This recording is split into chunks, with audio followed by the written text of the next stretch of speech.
वो श्री प्रदीप मिश्रा जी दूसरी बार सिरसा आ रहे हैं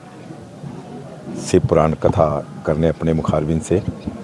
और एक अमृत वर्षा जो गंगा बहेगी सिरसा के, मेरे सिरसा के परिवार के लिए। पिछली बार भाई गोपाल कांडा जी और जब हम कथा सुन रहे थे तो उस कथा में एक चलते चलते श्री प्रदीप मिश्रा जी ने एक बात कही थी कि अगर कोई आदमी अपनी मनोकामना या अपनी कोई बात भगवान के समक्ष रखना चाहता है तो वो मेरे पंडाल में जहाँ भी मेरी भारतवर्ष में कथा हो रही है पंच कथा सुने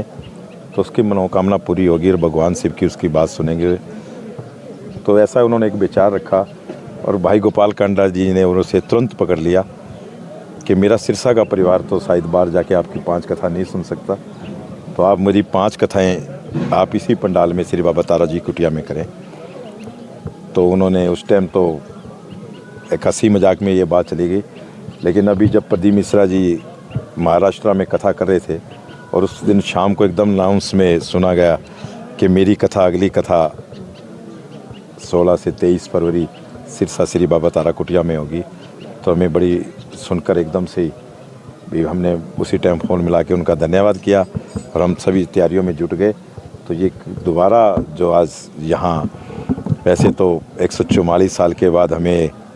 हमारी किस्मत है कि हमें कुंभ और हमारी जनरेशन को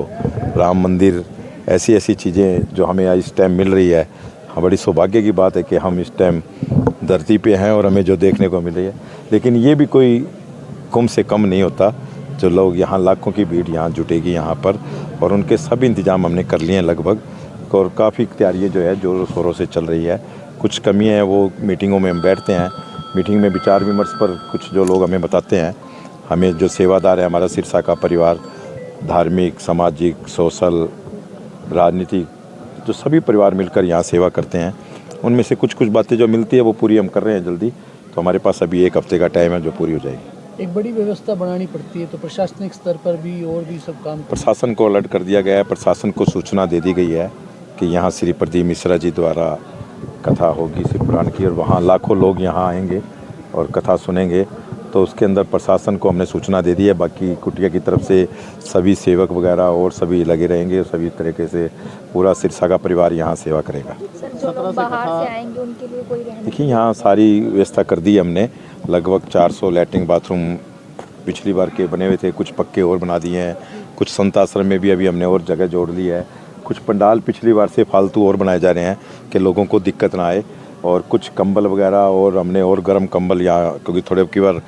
कथा पहले हो रही है तो थोड़ी ठंड का टाइम है, तो हमने वो कंबल वगैरह भी और मंगवा लिए हैं, सारा इंतजाम कर लिया है। 17 से कथा गोविंद जी शुरू हो रही है जी। मिश्रा जी कब तक सिरसा पहुँचेंगे? 16 शाम को 4 बजे यहाँ,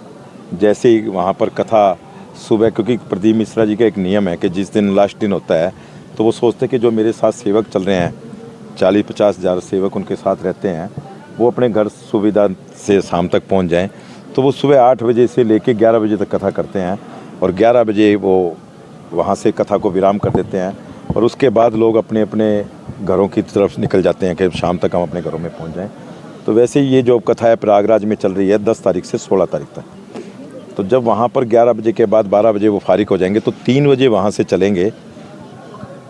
और 4 बजे अपने एयरपोर्ट पे यहाँ एयरफोर्स में उतर जाएंगे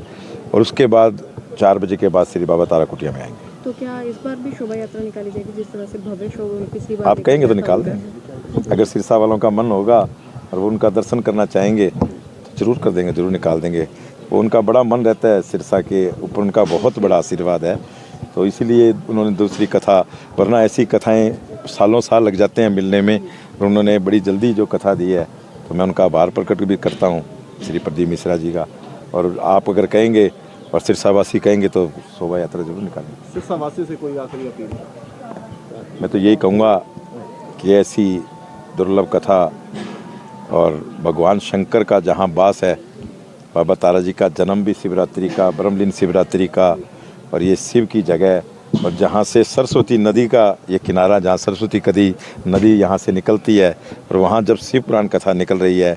और वहाँ भी श्री प्रदीप मिश्रा जी के मुख से जो गंगा बहेगी, तो हमें सभी को यहाँ कर ये कथा श्रवण करनी चाहिए। ज़्यादा से ज़्यादा लोग यहाँ सिरसा का परिवार आए, क्योंकि कोई पास सिस्टम नहीं है, जो पहले आएगा वो पहले बैठेगा, और सबकी भोजन की व्यवस्था है, भोजन करके जाएं।